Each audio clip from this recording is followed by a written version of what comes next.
Seaport. I want to thank Eric Green for hosting us. Also want to thank our FDOT Secretary Kevin Thibault for joining us. And then we have a lot of great folks from around the state. We have Jonathan Daniels, who's the Port Director at Port Everglades, Paul Anderson, CEO of Port Tampa Bay. Many people around here know him well. Alex King, Port Director at Port of Panama City. And then, of course, we got a lot of great folks here with me today. As many of you know, we are facing major disruptions not only just in the United States, but beyond, but certainly in the United States, disruptions in the supply chain. You've seen the images of all these ships docked off the coasts of various cities in the United States where there's a big log jam. That, of course, is impacting what we see in terms of on our store shelves. We see more empty shelves than we're used to seeing, and there's shortages of different things. Of course, we're also seeing increased cost in terms of inflation. Year-over-year increase in food prices so far is the highest it's been in 10 years. And of course, many commuters have been suffering under about a 50% increase in gasoline. And so you see a lot of problems. I know they just announced, well, in California, maybe they'll start having the port operate 24/7. Our ports operate 24/7. I mean, that should be happening anyways. And so we in Florida have the ability to help alleviate these log jams and help to ameliorate the problems with the supply chain. And part of it is because we've long been committed to reliable, modern, and accessible port facilities. Since I became governor in 2019, we've allocated almost $1 billion to over 70 Florida seaport projects, and these are approaches that have made us really, really strong. And of course, the port is one, and then once it gets off the port with the different operations that we offer, both rail and road, it really, really, really is, I think, a model for the rest of the country. So we're here, we have capacity. And not only that, I'm proud to announce, and I'm going to let the directors talk a little bit more, that Jacksport and some of the other ports are also stepping up even above and beyond by offering incentive packages to businesses who want to move their cargo through these ports like Jacksport. This will make a huge difference. If you think about a place like Jacksport, you have close to 100 million consumers that live within 1 day's drive of Jacksport. And I think companies are noticing, they're noticing that Florida could be the solution for some of these logistical problems. Just last week, a European container shipping company announced they were going to reroute vessel service to Jacksport, bringing an estimated 1,000 additional containers a week through Jacksonville. And it's been many years since we've had a European company come through Jacksport. So that's very, very exciting. Port Everglades recently accommodated the MSC Stella container ship with nearly 7,000 containers this past weekend, and the MSC Susanna container ship with 9,200 containers is arriving this weekend from India via the Suez Canal. So we're able to accommodate these ships without backups. Our seaports are used to operating around the clock. They're used to moving cargo for American families, farmers, and businesses. And we think that this is a great solution given our capacity for some of the problems you see in other parts of the country.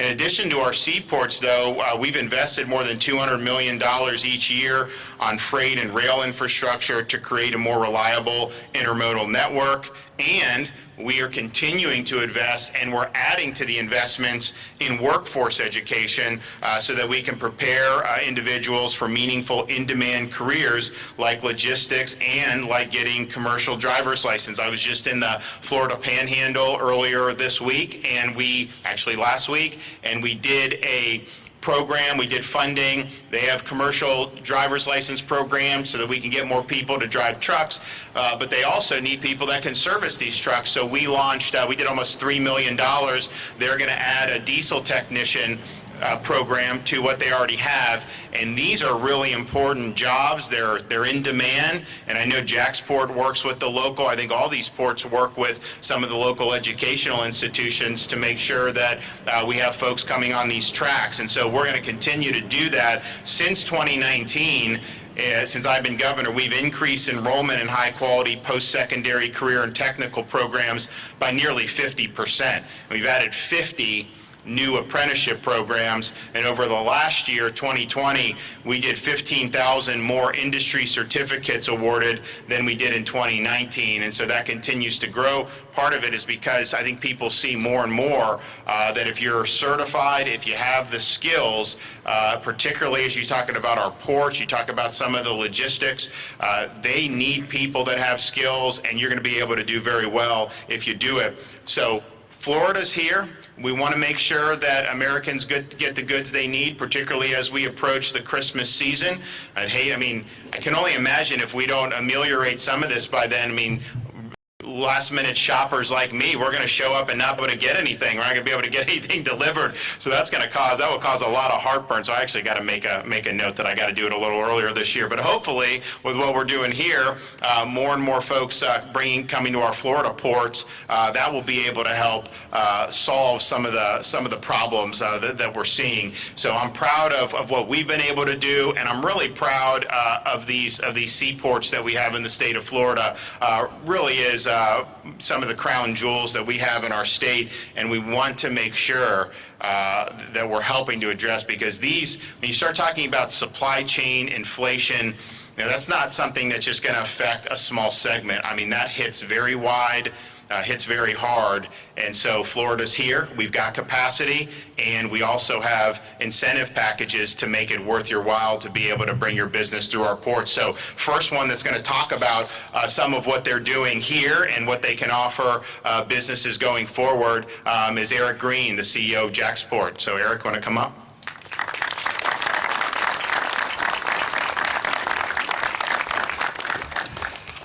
I want to start by thanking Governor DeSantis, Secretary Thibault, our board chair, Wendy Hamilton, board members Daniel Bean, Jamie Shelton, and Brad Talbert, who's here with us today, and all of the port workers and partners who are here with us.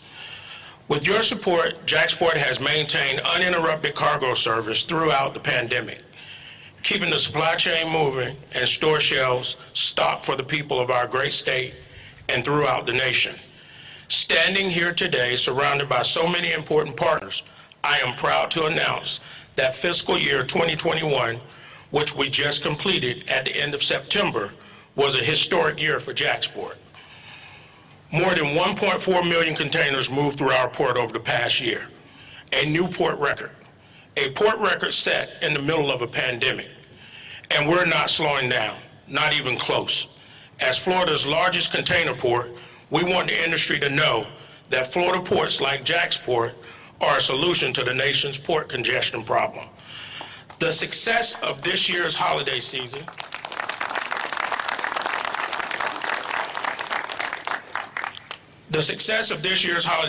depends on shippers and ocean carriers diversifying their port calls and utilizing uncongested ports like ours. As we've seen this month with a major shipping line, as the governor mentioned, rerouting their European container service to Jacksport to adapt to market's needs. Governor DeSantis, we share your message. We welcome all cargo vessels and suppliers to ship through Florida. The industry has taken notice of Florida's advantages, including our workforce and fast access to 100 million U.S. consumers. Right here, we are all gathered. 200 million in enhancements are underway to modernize the terminal.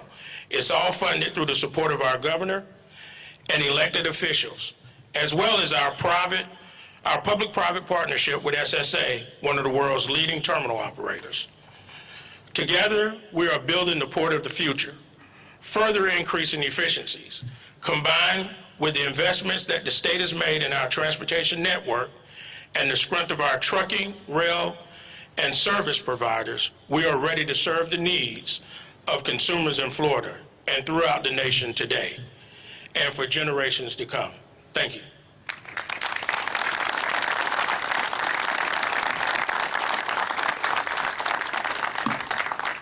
Well, thanks, Eric, and we're really excited about all the great stuff that's gone on with Jacksport. Congratulations. Next, I want to bring up Ike Sherlock.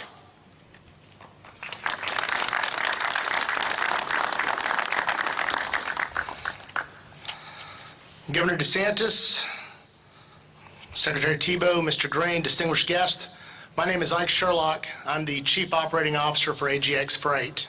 And today, I proudly stand as a representative of the transportation and logistics workforce for the great state of Florida. Truckers, warehouse workers, brokers, and many more, all essential workers that are critical in the supply chain between the Florida ports and the consumer. The governor mentioned a very notable thing. From where we stand right now, almost 100 million consumers live within a one-day truck transit drive. Think about how perfectly positioned we are from a geographic standpoint to strike and strike quickly. Almost 100 million consumers. I would like to call out good communication and positive working relationships as they apply to our host venue, Jacksport. Jacksport has successfully leveraged relationships with our truckers and warehousemen to not only seamlessly handle record import numbers, but as a team on the export side, we have mobilized huge amounts of massive military deployments and huge human relief efforts. You can go from port to port all over the state and you hear success story after success story of the private truckers working successfully with the ports. I share all of this with you today because I want you to know that not only is Florida open for business, Florida has the critical infrastructure, essential manpower, and additional capacity to successfully handle more business. Thank you.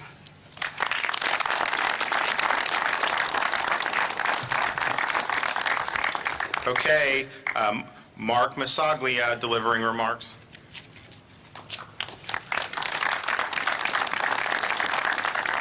Good morning, everyone. My name is Mark Masaglia, and I lead the commercial and business development team for the Terminals and Ports Division of Watco, which is a leading transportation service logistics company.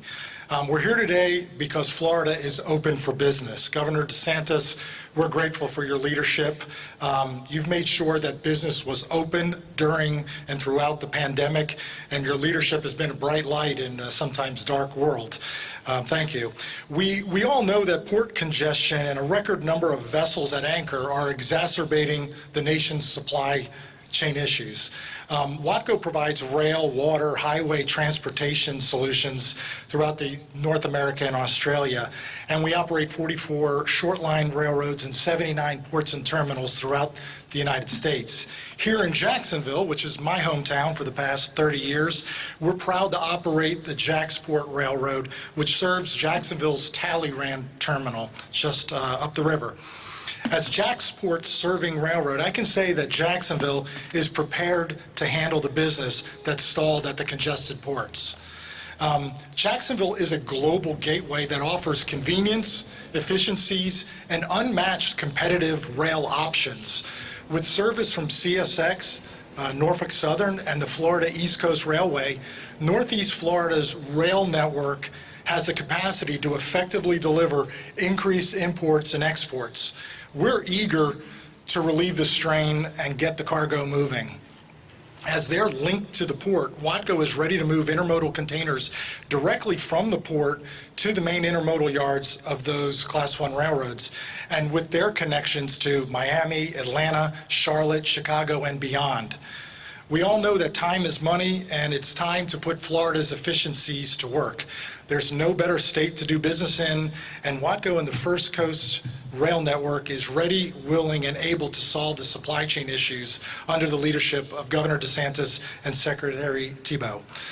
For all of our current customers and our future customers, I ask you to bring it on and make Jacksonville your port of the future. Thank you for allowing me to speak, and thank you for allowing Watco to serve you. Governor, we won't let you down. Okay.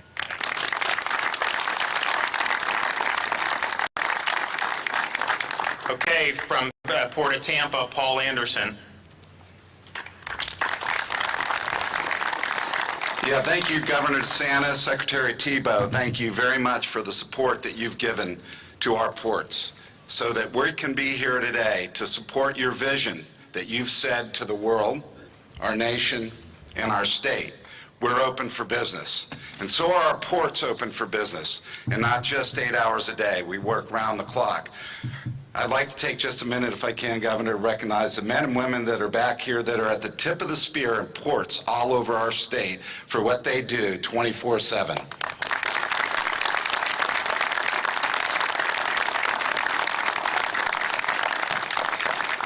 I'd also like to say, I see some old friends. Good to see you, Lake. It's great to be back in Jacksport, Eric. Thanks for hosting us. I'm here for one simple reason, is to ask for the shippers around the world, those that own cargo. I want your business. Eric wants your business from Jacksport. Jonathan from Port Everglades, we want your business. Reroute your thinking. Reroute your cargo to come to Florida. We stand ready to offer you incentives that will make it ideal and cost savings so that these men and women in our ports can move your cargo to get to consumers so Governor DeSantis can late shop and still get what he needs. Thank you very much.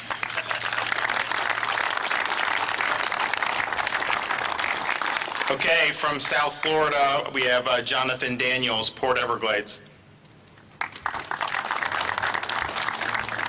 Governor DeSantis, thank you so much. Your leadership has been absolutely invaluable. Secretary Thibault, thank you, as well as you continue to blaze our path forward. In a hyper-competitive environment that is ports of today, when you take competitors and make them collaborators, what happens in Jacksport happens. Brand new services come to the state because we're looking at our state as a system. 15 ports strong, willing to take on any level of competition that's out there. Allow the governor to make sure, as Paul said, that he can get his shopping done in plenty of time. But it also allows the consumers of the state of Florida and the majority of the United States to be able to see what efficiency looks like in ports and to look at an integrated transportation system that meshes ports, rail, highways, and air in a seamless transportation network that is the state of Florida's transportation system. Governor, thank you for your leadership. And again, it has been said, we're there to be able to support you. We're there to be able to support the shippers, the carriers on a global basis. And as has been said many times, Florida is open for business 24/7. Governor, thank you.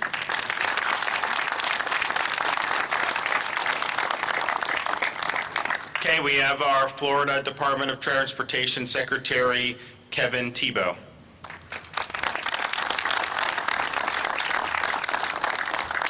You're on notice. The First Lady is probably going to keep you on task here, so just no pressure or anything. But what a great day, as the Governor said, to be here in Jacksonville and Jacksport. And you've heard the commitments, right? You've heard that this Governor and the department has made these commitments. But it's not only at the port side. It is at those intermodal connections. Whether it be the highway mode or the railroad mode, we have made those commitments, and we'll continue to do so in the years ahead. So we are open for business, as you've heard. I like what Mark said. Let's bring it on. We're ready to go, and we can help whatever the freight needs are for the region. Thank you very much.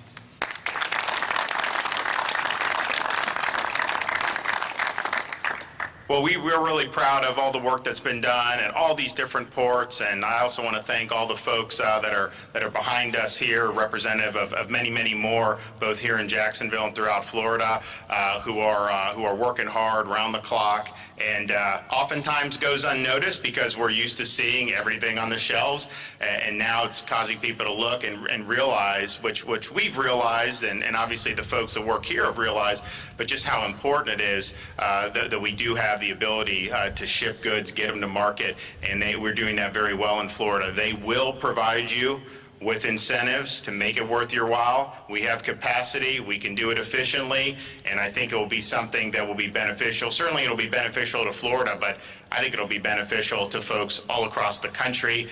We have to make sure people can go Christmas shopping as normal. We have to make sure that all the necessities are there.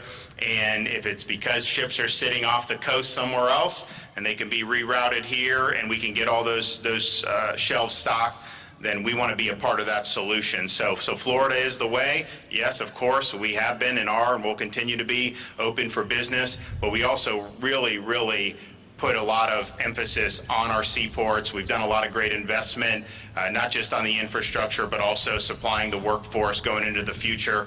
We're really proud of it, and we're really excited that we can be part of the solution that we see with some of these supply chain issues going on throughout our country. All right, thanks everyone. God bless.